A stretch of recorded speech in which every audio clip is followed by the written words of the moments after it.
తినడం ఆరోగ్యానికి చాలా మంచిది. వాటిల్లో ఎన్నో పోషకాలు ఉంటాయి. అయితే వర్షాకాలంలో చేపలు తినవద్దని డాక్టర్లు సూచిస్తున్నారు. లేదంటే రోగాలు పాలవడం ఖాయమంటున్నారు. ఎందుకో మీరే చూడండి. వర్షాకాలంలో ఆరోగ్యం పట్ల ఎంతో శ్రద్ధ తీసుకోవాలి. తినే ఆహారం విషయంలో జాగ్రత్తగా ఉండాలి. ఈ సీజన్లో చేపలతో పాటు ఇతర మాంసాహారం తినడం చాలా మంది ఇష్టపడతారు. కానీ వర్షాకాలంలో చేపలు తినడం అంత మంచిది కాదు.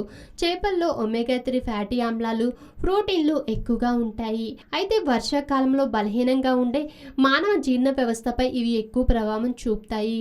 వర్షాకాలంలో చెరువులు, నదులు ఎక్కువగా కలుషితం అవుతాయి.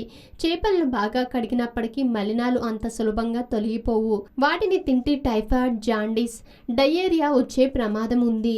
శీతలీకరణ చేప మాంసం వర్షాకాలంలో తినకూడదు. పాడవకుండా ఉండేందుకు వాటిపై సల్ఫేట్, పాలీసల్ఫేట్ పూస్తారు. కానీ 10 రోజుల తర్వాత అవి తొలగిపోతాయి. ఆ తర్వాత మాంసంపై బ్యాక్టీరియా, ఈస్ట్ పెరుగుతుంది. అలాంటి మాంసం తింటే రోగాలు వస్తాయి.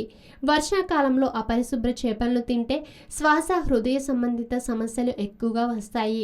అందుకే వర్షాకాలంలో మాంసాహారం ఎక్కువగా తింటే మంచిది కాదంటున్నారు డాక్టర్లు.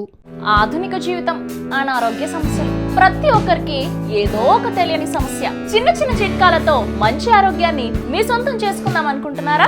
ఇంకెందుకు ఆలస్యం, వెంటనే మా యోయో హెల్త్ ఛానల్ ని సబ్స్క్రైబ్ చేసుకోండి.